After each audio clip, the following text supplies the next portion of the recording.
Hi అండి, అస్సలాములైకుం. నానిమ్మ రెసిపీకి స్వాగతం అండి.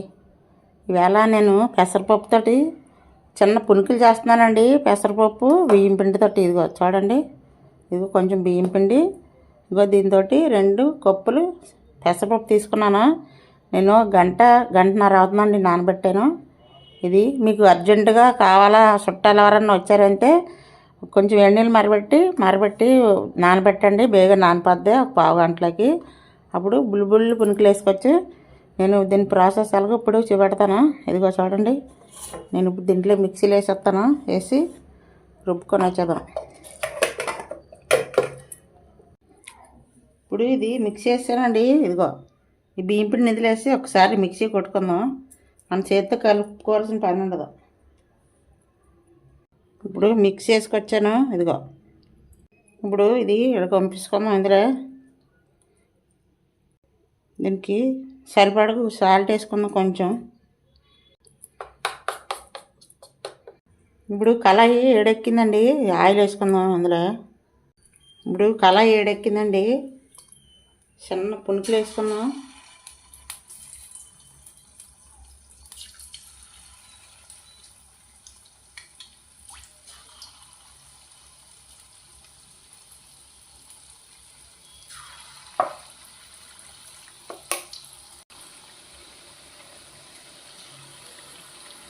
ఇవి ఒక్కసారి ఇలాగ తిరగేసుకుందామండి,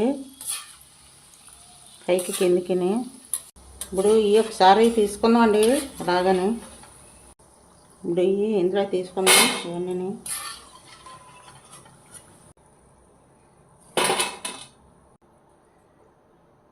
ఇవి కూడా వేసుకుందాం.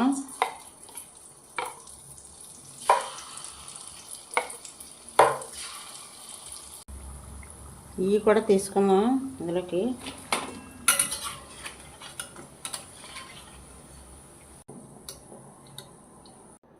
అయిపోయిందండి పునుకులు చేయడం. చిన్న మీకు ఇంకా ఇవి రౌండ్గా రావాలంటే పిండి పులిస్తే రౌండ్గా వస్తాయండి. నేను ఇక పల్లీల చట్నీ చేశాను. పల్లీల చట్నీ ముంచుకొని కొంచెం ముసురుగా ఉన్నప్పుడు మనం ఇట్లా చేసుకొని తింటే చాలా సూపర్గా ఉంటాయండి పెసరపప్పు పునుకులు. చూడండి అంత బాగా వచ్చాయో. చట్నీలో ముంచుకొని ఇట్లా తిన్నాం అనుకో చాలా బాగుంటాయి. మీకు ఈ పునుకులు వీడియో నచ్చితే లైక్ చేయండి, షేర్ చేయండి, సబ్స్క్రైబ్ చేయండి. నానిమ్మ రెసిపీకి సపోర్ట్ చేయండి. మీకు ఎలాగొచ్చిందో కామెంట్ పెట్టండి. మళ్ళీ మంచి రెసిపీకి కలుసుకుంటాను. అంతవరకు బాయ్ అండి. పూర్తిగా చూసి